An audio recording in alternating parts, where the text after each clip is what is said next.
Fala meu clã, tudo bem com vocês? Eu sou Vitória Xavier e hoje é dia da crítica de O Diabo de Cada Dia. Vem comigo!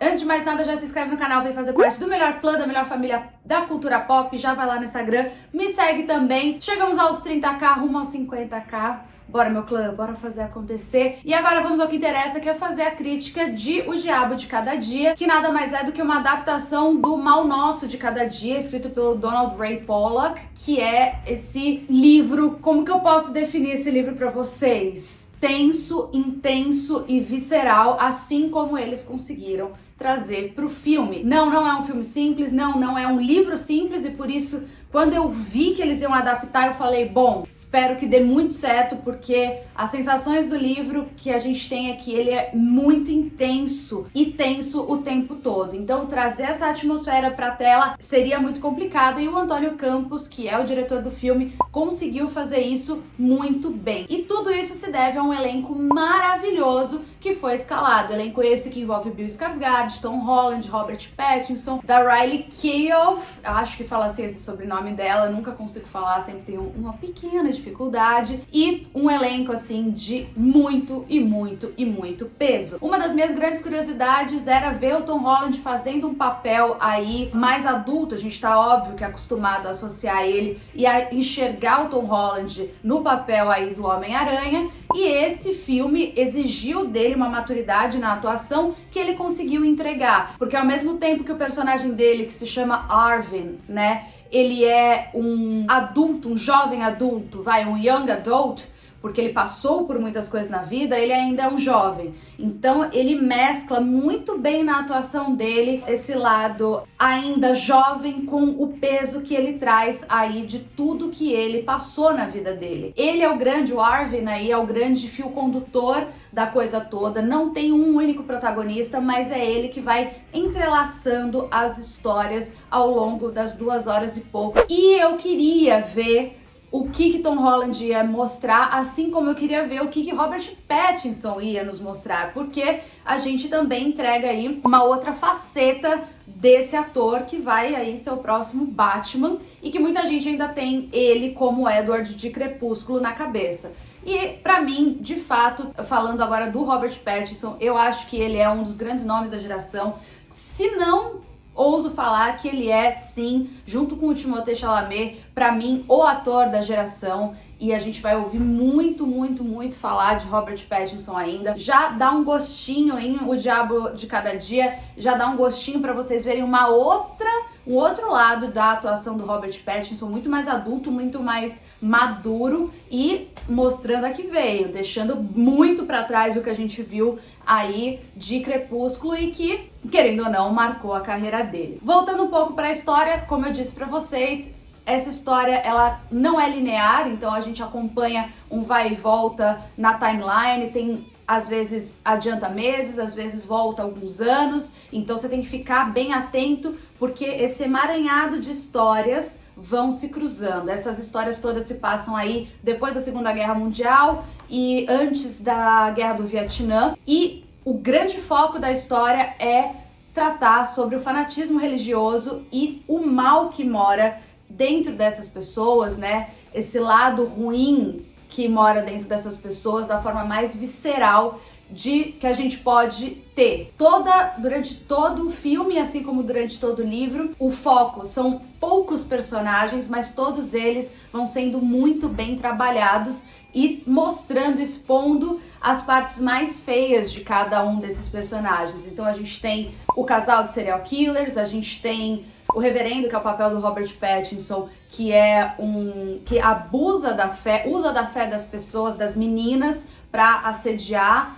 Ele é um predador sexual e um pedófilo, então ele usa dessa fé, dessa cegueira que às vezes a fé traz pra dentro da comunidade para poder abusar dessas meninas. A gente vê também o papel do Bill Skarsgård, que é o pai do personagem do Tom Holland, né, que é o Arvin, como eu falei pra vocês, o tempo todo colocando a fé acima de tudo, acima de todos, e fazendo com que o filho também entre nessa. O fanatismo religioso é tratado aqui dentro dessa cidadezinha aí em Ohio, muito, muito, muito longe do mapa, digamos assim, muito fora do mapa, fora de todo o radar, e o que o fanatismo religioso pode evocar nas pessoas quando a relação com a religião não é tratada de uma forma sadia, porque tudo que é demais pode cegar, tudo que é demais pode estragar, e nesse caso a gente vê o pior das pessoas sendo trazido à tona, né? Então a gente vê até o caso do casal do serial killer, que é composto pelo Carl e pela personagem da Riley, que eles em vários momentos usam a religião para puxar papo com o que eles chamam dos modelos, né? Que são esses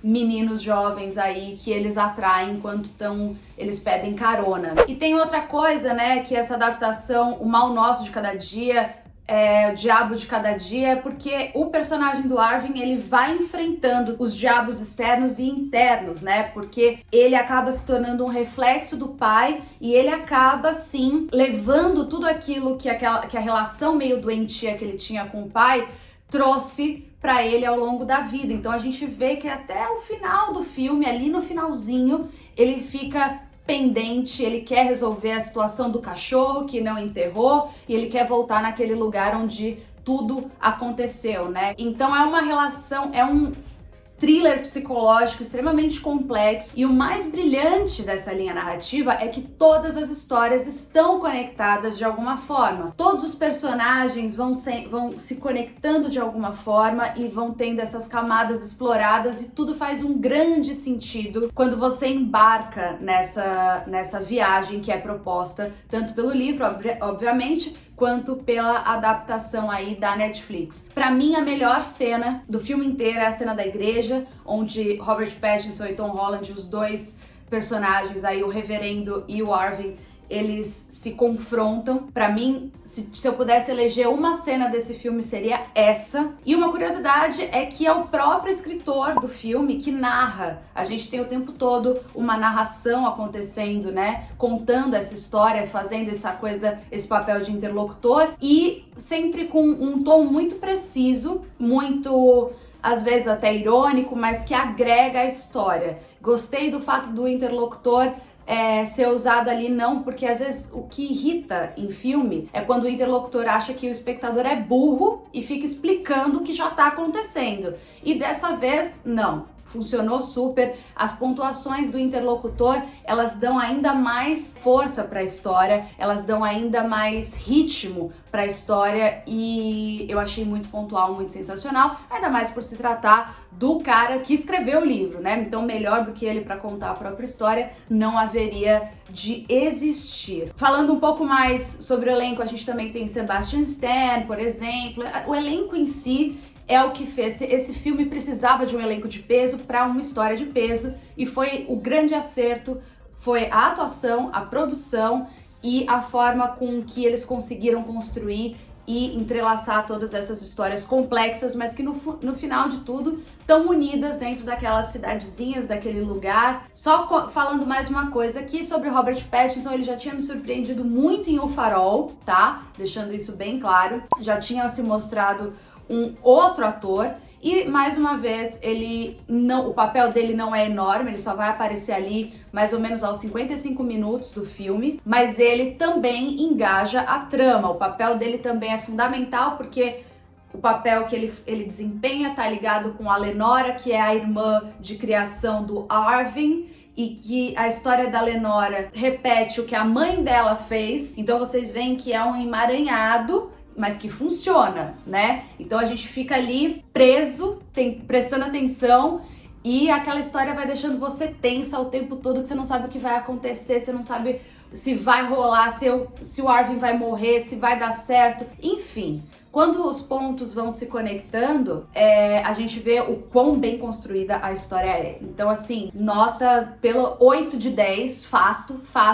Tirando uma parte ou outra da adaptação, onde eu sinto que o roteiro acaba perdendo um pouco o espectador, de resto eu não tenho um A pra falar. Assim como o livro, o filme é sensacional. Poderia ser muito melhor? Poderia, corrigindo uma coisinha ali, outra aqui, mas eu não tenho nada, absolutamente nada pra falar de críticas que me incomodaram demais a ponto de fazer com que o filme diminuísse na minha visão. Então, assim, maravilhoso, sensacional, que elenco dos sonhos. E agora eu quero saber de vocês, meu clã, o que vocês acharam, gostaram, não gostaram, entenderam, não entenderam.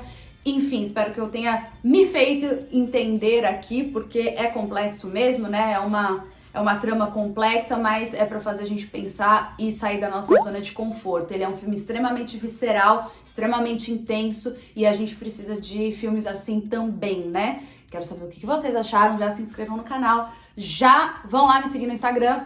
E é isso aí, amo vocês, fui!